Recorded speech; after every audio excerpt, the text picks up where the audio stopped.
Welcome to another episode of Mike's Money Picks.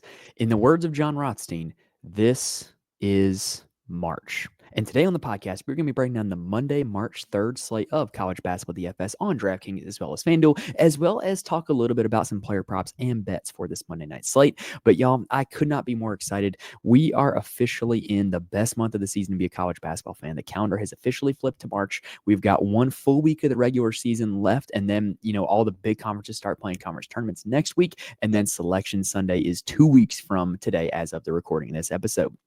So now that college basketball season has entered its greatest month of the year, as well as, I've mentioned on the podcast before that I coach high school basketball. Our season is now over since we lost in the state playoffs. So I'm going to be devoting a whole lot of time to this. And so I'm going to be pretty much on my Bill Belichick mode, no days off for the month of March. So make sure you are subscribed to the podcast on YouTube as well as the audio feed. That way you can be with us for the rest of the college basketball season, because we are going to be having pretty much daily content coming your way for college basketball in this great month of March. Now, like I said, we've got a 3-game slate to break down, and I got to be honest, y'all, this is a really ugly, grimy, greasy slate, but it's 3 games with some really good teams, some really ugly teams, but some really good teams. And there's definitely some angles and definitely some thoughts we have on this DFS slate. So we're going to go ahead and break down it for you. Make sure you know who needs to be in or out of your DFS lineups for all 3 games, as well as some player props and bets for those 3 games. But anyway, let's go ahead and end the introduction there. If this video helps you out in any way, please hit the like button. Please make sure you're subscribed on YouTube, and let's go ahead and dive into it. All right, so game number 1 on the slate is between Wake Forest and the Duke Blue Devils. The Wake Forest Demon Deacons, one of the best mascots in all of college sports, and the Duke Blue Devils.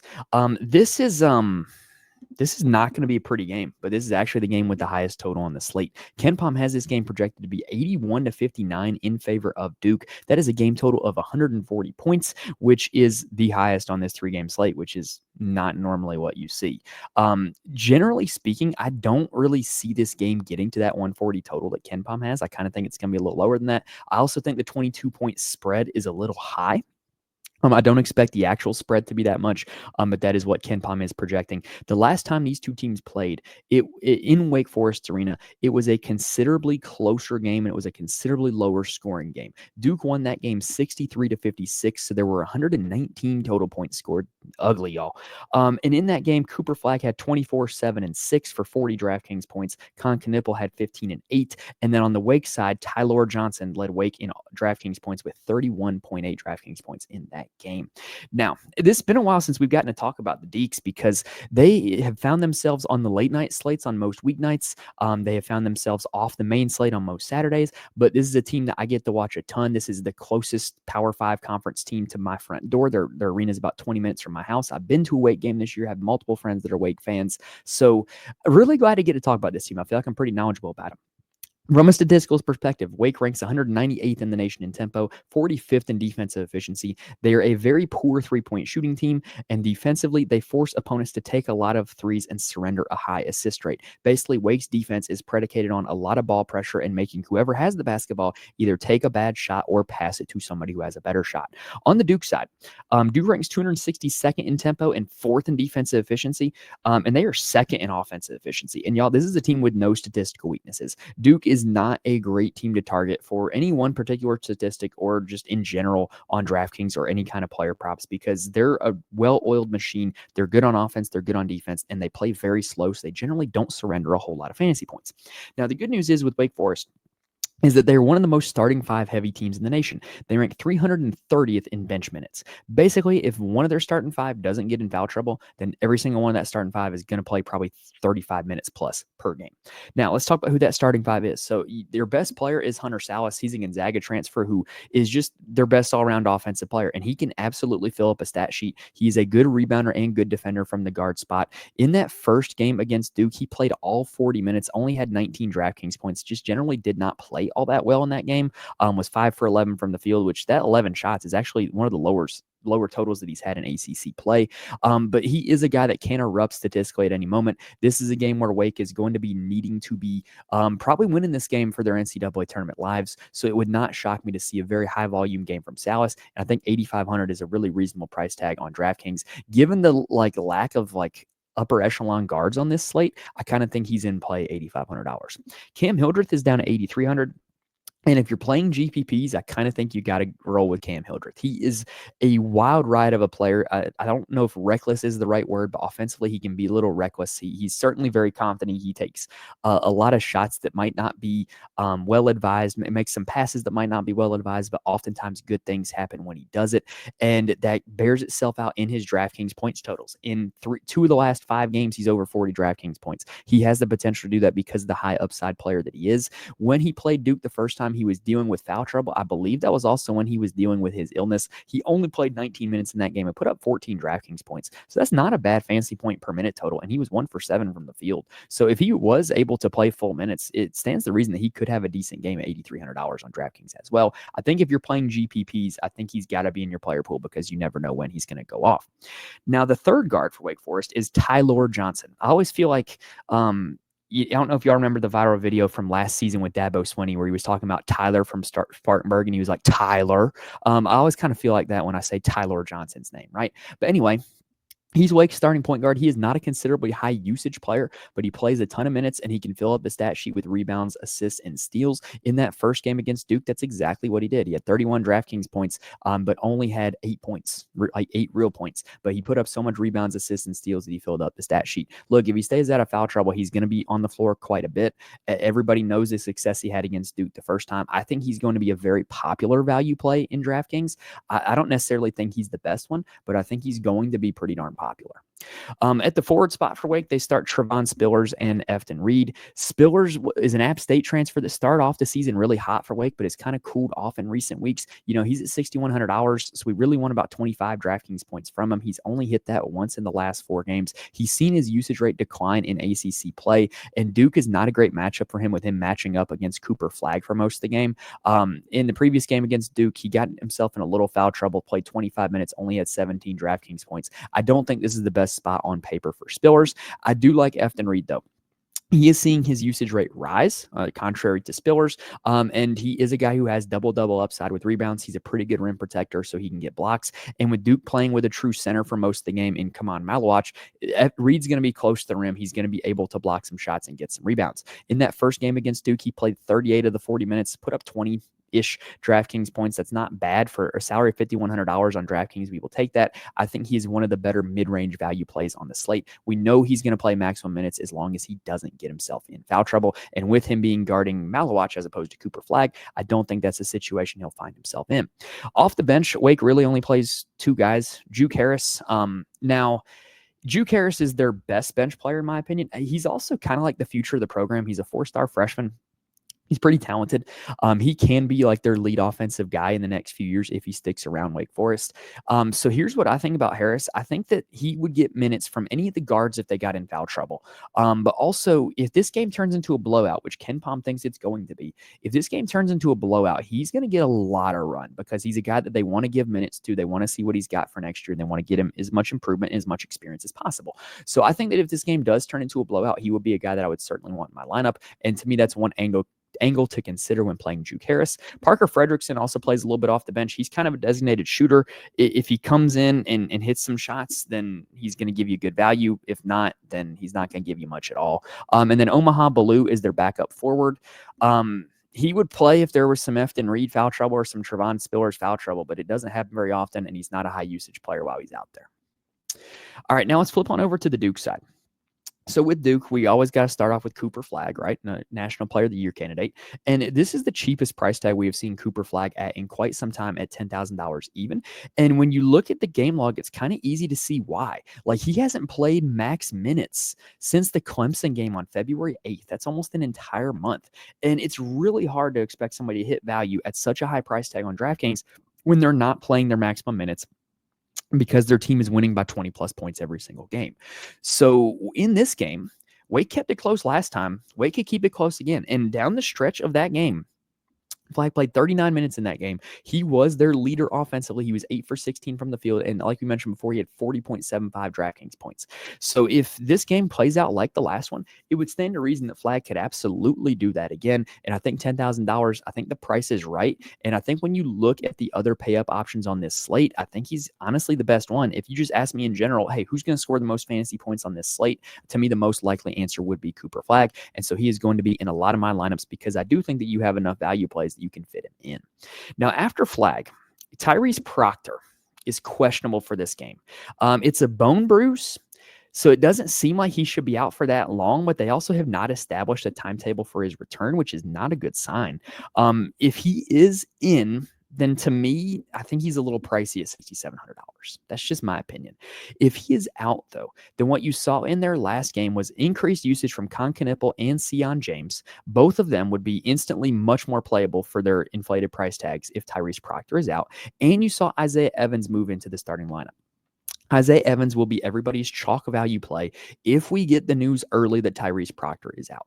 The later we get the news on Proctor, the less ownership you will see on Evans because people will just make their lineups without knowing the news and they won't factor that in, right? But if Evans starts, he is a supremely high usage player. He takes a lot of shots and he can score fantasy points because he makes a lot of shots. He's pretty good offensively.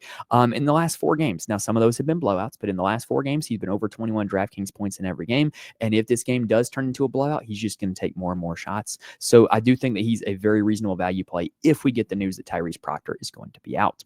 Kaman Malawach is their starting center at 5,700. He's not my favorite play. He's just not a supremely high usage player. He has big games randomly. You never really know. Against Wake, he only played 18 minutes, put up 7 DraftKings points. I don't know. He's a guy that I don't play a whole lot on DraftKings, and I very rarely regret it. He's probably a guy that I'm not going to have a whole lot of on this slate. Now, Duke's backups to me are interesting if you think we do get a blowout. Caleb Foster was a guy I was all over because I thought he was going to start in place of Proctor against Florida State. He didn't, but he still played 15 minutes in a blowout. If this game does get out of hand, Foster would see a lot of minutes, and he is a high usage player when he's out there. Same goes for Patrick Ngamba. He is a high usage player when he gets minutes, but he really only gets minutes in case of a blowout. So to me, there's kind of angles that you could attack this game where if you think that it's going to stay close, then Flag would be a guy you could absolutely go to. Knipple, Sion James will be guys you could go to. If you think it's going to turn into a blowout, then Evans, Gunba, and Caleb Foster would be guys that you would want to target on the Duke side. All right, that does it for game number 1. Let's take a quick breather, and then we're going to break down the next 2. Now, before we move on to game number 2, I do want to mention there are places where you can get more information from me. First off, you can follow me on Twitter at Mike's Money Picks. I'm more than happy to answer any questions if you reach out to me on Twitter. I also tweet out all updates for the show on there, and I'm also going to be tweeting out Twitter threads or just general data if there's ever an episode or ever a day where I don't have an episode for a given slate. So if you want my thoughts on those, then Twitter will be a place you can get that, but also all general updates from the show, and I'll answer any questions on Twitter. I'm also in the Fantasy Corner Discord. The link is in the description on YouTube as well as on the audio feed. Y'all, I cannot recommend this enough. If you are looking for people to talk DFS with, if you're looking for people to have fun sweating it out with, or if you're looking for people to bounce ideas off of, the Fantasy Corner Discord is 100% free. There's a lot of really smart, really good people who play DFS for a lot of different sports in that community, and college basketball is one of the most active chats in there. We have people in there all days posting stats, posting injury updates, talking lineups, talking strategy. It is just a great community to be a part of, and it's fun sweating it out together and watching the games together, and we always celebrate when somebody wins. So if you're looking for a community to be a part of, I cannot recommend it enough. Now, if you're also sitting there wondering who actually makes my DFS lineups, head on over to the Patreon, patreon.com/Mike's Money Picks.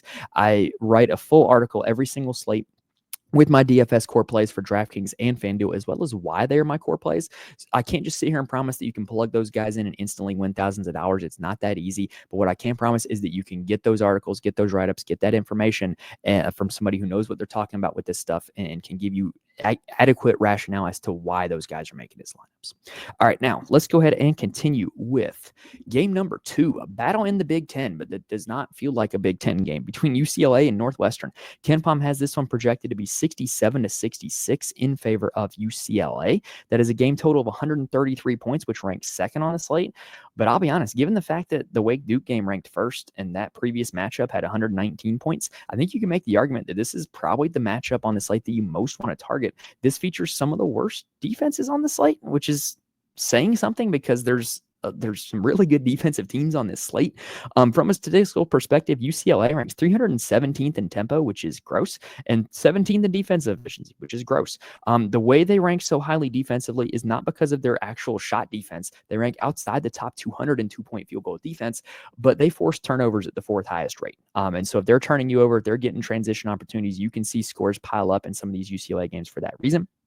Northwestern ranks 318th in tempo and 43rd in defensive efficiency. They don't draw a lot of fouls and they surrender a high assist rate. So there's a very kind of a boost in general fantasy points when you play Northwestern, especially since they have lost their two guards, Barnheiser and Leach. They've been a little worse defensively since those two guys have gotten hurt. Now, let's go ahead and talk about the individual plays. So on the UCLA side, their most expensive player is their starting center, Tyler Bilodeau. We have seen centers kind of have good games against Northwestern. You think about the nope, hold on. I'm losing it. Gosh, there was a game where a center went off against Northwestern. I need to find who it was. So Tyler Bilodeau could be a guy that could take advantage of that. We had seen his minutes fluctuate recently, but he got to play 29 minutes against Purdue, put up 27 DraftKings points in that game. His high in the last 5 was 37 against Illinois. I think that this is a pretty good spot for him. Northwestern's not a great rebounding team. If he continues to get the minutes, we can continue to see solid production out of Bilodeau. Kobe Johnson is a very interesting guy. Doesn't take a lot of shots, doesn't shoot the ball a whole lot, but he plays a ton of minutes and he puts up a ton of peripheral stats. His rates are great for rebounding, assisting, and steals. That's kind of how he generates fantasy points. To me, there's a very narrow pathway for Kobe Johnson, like reaching a high fantasy point total because he doesn't score a lot, because he doesn't take a lot of shots. So what I would be more interested in, if I play him, it'll be probably in a game stack type deal where I'm saying, hey, this game's going to shoot out, this game's going to have a lot of possessions, or the tempo is going to go faster than people expect, and I will be playing Kobe Johnson along with some supplementary pieces on both sides. Eric Daly is their third place player. He is their starting power forward. I don't know why he gets dual eligibility on DraftKings. He's pretty boom or bust when you look at his general profile. He'll have games like against Ohio State where he goes 8 for 15 from the field. Ohio State is also a team that we've seen defend the interior quite poorly.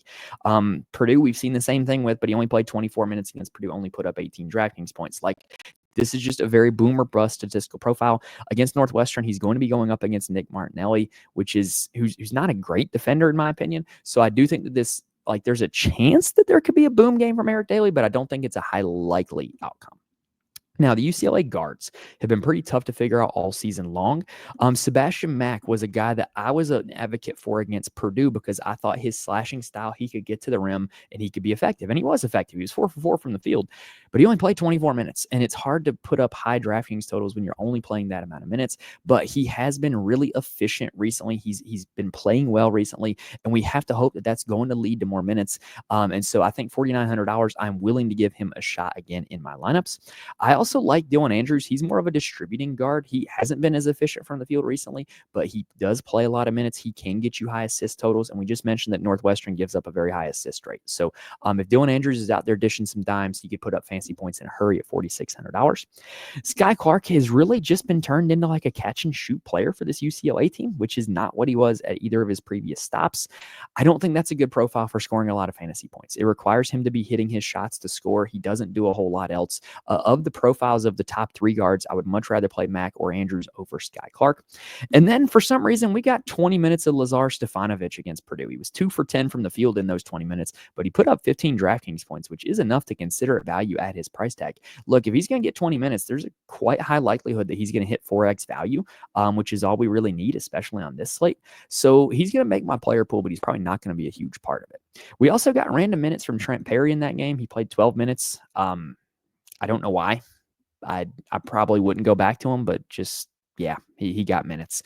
And then also Dominic Harris was available for the game against Purdue, and he had not played in forever, but he didn't play in that game. So I don't know what to make of that. The fact that they declared him available, they went out of their way to declare him available and then didn't play him. It was weird. The only backup big they really play is Ade Mara. Ade Mara has a quirky stat where every single game he's played more than 20 minutes this season, he's gotten more than 20 fantasy points, but we never know when he's going to play more than 20 minutes when Bilodeau is healthy. When Bilodeau is out, this guy was a machine. But now Bilodeau's back, and we don't really know how much minutes he's going to play. Against Ohio State, Mara played 20 minutes, put up 27 DraftKings points. Against Purdue, Mara played 6 minutes, put up 7 DraftKings points. I think if you play GPPs, he's a guy you can put in your player pool because, hey, if he does happen to play 20 minutes, he's probably going to produce, but I don't think it's high likelihood that he ends up playing 20 minutes. So I wouldn't play him a ton. Now, let's talk about the Northwestern side. So, Northwestern's best player since the injuries to their two guards has been Nick Martinelli. He's seen his usage rate skyrocket. The guy has taken just a ton of shots, and he should be able to against UCLA. Like I mentioned, they are not a great interior defensive team. We just saw Trey Kaufman-Renn go off for about 40 fantasy points on them. So, I do think that this is a really good spot for Martinelli. I think he is probably the second premier pay-up option on the slate behind Cooper Flagg. I don't think necessarily it's going to be easy to play both of them. So, I think a lot more ownership is going to go to Flagg than Martinelli. So I think Martinelli might have a little bit of GPP leverage. And I do think he has a ton of upside, knowing that he's going to have the ball in his hands quite a ton and knowing that UCLA interior defense is not all that great. Now, the center position for Northwestern is where it gets a little confusing. Matt Nicholson is the starter. He had been playing really well, especially after the injuries to the guards, because for some reason that had upped his minutes and he'd been like just tearing it up, right? Getting a ton of rebounds, playing a ton of minutes, like putting up 20 DraftKings points very consistently. But now he's seeing his minutes drop. 20 and 18 in the last two games, because what has happened is Luke Hunger is back healthy and he's played 13 and 17 minutes in the last two. And then they're still giving minutes to Keenan Fitzmaurice as well, who's playing consistently around 10 minutes a game.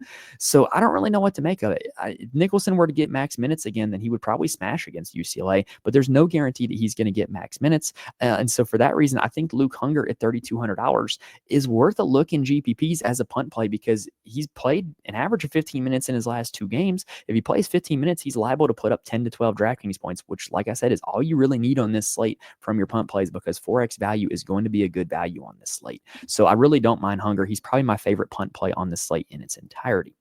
Now, let's talk about these Northwestern guards. So with Barnhizer and Leach out for the season, Ty Berry has kind of been thrust into the lead guard role, and it's been hit or miss. He hasn't really had any like ceiling DraftKings performances since then. Like he hasn't been over 30 in the last 5 games. That, to me, that's a tough ask at a price tag of $7,700 when you're not getting 30 DraftKings points consistently. So I don't really think he's my favorite play on this slate. I just think he's priced up too high. If he were about $6,000 even, I think he was a great play. But at $7,700, I just think he's overpriced. The guy that I think is going to be the most popular value play on the slate is going to be KJ Wyndham. He's a guy that comes off the bench for Northwestern, but he is a pure scorer. In the last 5 games, he's had 4 games over 21 DraftKings points, 2 of them over 30. So he is coming off the bench. He's a high volume, high usage player off the bench. And he's playing more minutes now that we've had those injuries to those 2 guards. So I think he's going to be a supremely popular value play. I do think he's a little bit volatile because, like I said, I just generally have this level of uneasiness playing guys that come off the bench. But he's been pretty good in those games since those guys have been hurt. So I think he's going to be a very popular value play, but I do think he has a little bit of volatility. Justin Mullins is the cardio king of this slate. He plays a crap ton of minutes, doesn't take a ton of shots, doesn't get a ton of rebounds or assists, but he's out there on the floor. And so at $5,200, I think he's a much more safer profile than KJ Wyndham is, but I do think he's much lower ceiling. I would much prefer if he were about 4,500 as opposed to 5,200. But if you're looking for a guy to play that's going to be out there on the floor, which means he's going to have opportunities, Mullins would be your guy. For whatever reason, Northwestern burned the red shirt on Jordan Clayton, and they have moved him into their starting lineup. But like he doesn't play a whole lot of minutes. He doesn't shoot the ball a whole lot while he's out there. To me, at $3,300, he's worth a punt play, but I have a hard time advocating him for more than that because, like I said, he's not playing maximum minutes. KJ Wyndham's playing considerably more minutes off the bench, and he doesn't really have a high usage rate while he's out there either. So, yeah, a little bit of a puzzling there one with Clayton, but I did just want to mention him that I do think he might be worth a look as a punt play. All right, now let's talk about game number 3, Houston and Kansas, which is a rematch of one of the best games of the season. KenPom has this one projected to be 71-60 in favor of Houston. That is a game total of 131 points. That is the lowest on the slate. It is a rematch of a game that Houston won 92-86 in double overtime. Yeah, that was a wild one. Houston had like multiple crazy comebacks in that game. And we're able to force double overtime, and we're able to win it. Now, at the end of regulation, I got to do a little bit of math here. At the end of regulation, it was only 66-66. So that would be 132 points scored, which will be right in line with this one. So I would not go looking at that previous game total and thinking that this game's going to shoot out because it was double overtime and a lot of points were scored in overtime. Now, in terms of a DraftKings perspective in that game, Juwan Roberts, Milos Uzan, had huge games for Houston. For Kansas, it was DeJuan Harris, Flory Badunga, Rylan Griffin, all had huge games. from a statistical perspective, Kansas ranks 112th in tempo, which is actually the fastest on this entire slate, which is kind of crazy. But they rank 6th in defensive efficiency, so they're not exactly a great matchup. Kansas does not draw a lot of fouls, and they do not force a lot of turnovers, so you're not getting a whole lot of negative fantasy points from your guys when they go up against Kansas. Houston is just an all-around terrible matchup, though. They rank 361st in tempo and 3rd in defensive efficiency. There's no worse combination of tempo and defensive efficiency in the nation than Houston. They're just not a good matchup to go against, and Houston's also an elite rebounding team. So you don't really see guys have a whole lot of big rebounding games against Houston. Now, on the Kansas side, Hunter Dickinson's at $9,500. Yeah, he had the huge game against Colorado, but I just have a hard time buying into him in this game against Houston. In that game, he played 45 minutes. There's no way he's going to play more than that in this game. And he only had 29.5 DraftKings points. It's just hard to see him doing a whole lot better than that against Houston. I mean, he might be able to get you like 35, but I would just rather play Martinelli or Flagg. He might be a full fade on this slate to me, Hunter Dickinson. Now, DeJuan Harris did have the big game against Houston last time, 36 DraftKings points, but he's a guy that I generally don't play on DraftKings a whole lot. Like, I really don't like playing guys that don't shoot the basketball a whole lot and they're priced up high. Like, it just gives you a very narrow pathway to succeeding. And with Harris, you would need a ton of peripheral stats, which, oh, by the way, are really tough to accumulate against Houston at their 361st ranked tempo. More possessions equals more peripheral stats. Houston's going to lower the possessions, so less peripheral stats. So I just don't think this is a great spot for Harris. I think $6,700 is a little too expensive for my taste. I'm probably going to be passing on him as well. And ditto goes for KJ Adams. Now, the weird thing about KJ Adams is he's all of a sudden turned into like this offensive machine since he returned from injury. He's taken 12 shots in each of the last 2 games. I don't know why. I don't know like the trend. Like, that's generally not his profile as a player. But if you think he's going to keep it up, $6,500 is not an unreasonable price tag to pay. Zeke Mayo is probably Kansas's best all-around offensive player, but man, he is in a slump right now. He's at $6,300 on DraftKings, and he has only had 2 games north of 18 DraftKings points in the last 5. That's not good. He's not shooting the ball well at all. If you think that he's due for some shooting regression, then I could see the argument for playing him. Last game against Houston, he put up 27 DraftKings points. So maybe there's an argument there that he should be played. But I just, man, like, he's really in a slump. It's hard to advocate for playing him right now too. Flory Bonunga has went back to the bench since KJ Adams has been back in the lineup. I have no desire to play him. I still think at $4,900 he's overpriced for his current bench role. Now, another one of the chalk value plays on this slate though is going to be Rylan Griffin. He has moved into the starting lineup since Shaquille Moore has been injured. Shaquille Moore is questionable for this game. I would tend to think that even if Moore is back, Griffin will still end up being the starter just because he's played well. He's put up over 20 DraftKings points in each of the last 3 games, which would be 5x value for his current price tag. And then against Houston the previous time, he put up 28 DraftKings points. I think he's going to be the chalk value play of the slate, but I get it. To me, there's so few good-looking value plays on this slate that Griffin would absolutely be one of them at $3,400, and he's going to be popular, but it's for good reason. David Coy, AJ Storr play very sparingly. I don't really have a whole lot of interest in them. It's kind of weird to see what's happened to AJ Storr's career, but not really interested in playing them. Now, on the Houston side, I do have a little bit of interest, but it might not be in who you think. I kind of like Milos Uzan here in this game. Uzan is what I would have considered a peripheral stat guy at the start of the season, right? Especially when he was at Oklahoma. He didn't shoot the ball a whole lot. It generally wasn't his vibe to take a ton of shots, but he was always a guy that would get you rebounds and assists. Well, what he's been able to do recently, and when you look at his game log, is he has upped his shot attempts, but the rebounds and assists aren't going anywhere. That's a pretty promising profile if he's going to take that many shots and he's still going to be able to retain his same peripheral stat upside. So I kind of do like the idea of playing Uzan at $7,600. I also like the idea that he's not going to be going like head-to-head in the paint against Dickinson and Adams. I think he draws a much easier matchup on the perimeter. Now, I'm going to talk about these next 2 guys together. LJ Cryer and Emmanuel Sharp. So this is another profile of guy who I just rarely play on DraftKings.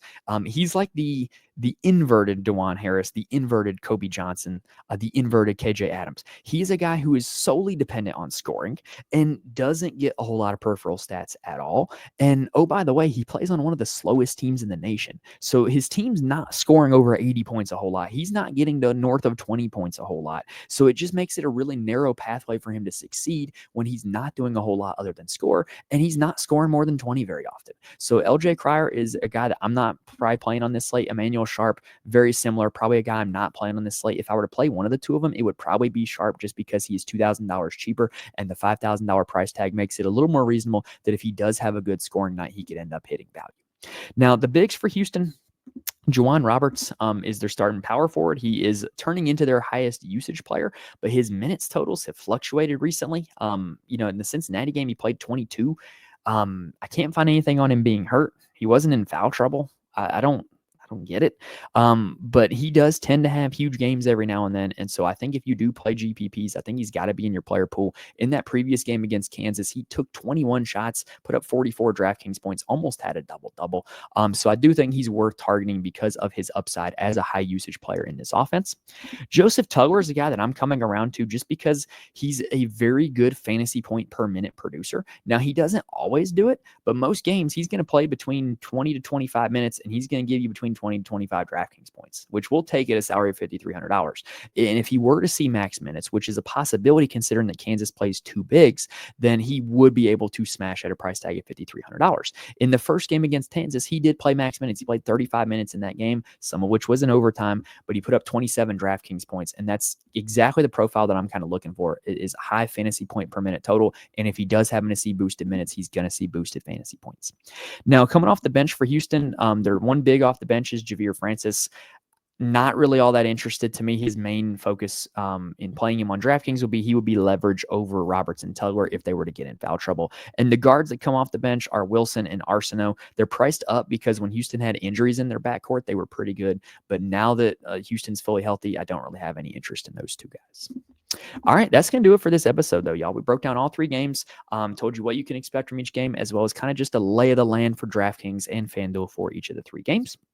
Hopefully gave you guys plenty of information to build some winning DraftKings and FanDuel lineups, as well as some prior props and bets with some of the advice that we were talking about statistically here on this slate. If this video helped you out in any way, please hit the like button on YouTube. It helps me out a ton. And if you're not already, please subscribe to the channel so that we can be with us for the rest of our college basketball content all season long. Like I said, I am on my Bill Belichick mode right now, no days off. So we're pretty much going to be on here on a nightly basis, giving you some sort of college basketball content. So make sure you're subscribed so you can be here for all of that. But anyway, that's going to do it for this episode, y'all. Like I said, hopefully we gave you guys plenty of good information to help you guys out here on this Monday night slate. Best of luck to all you guys on the Monday night slate. Thank you guys for watching and listening to this point, and I will see you guys next time.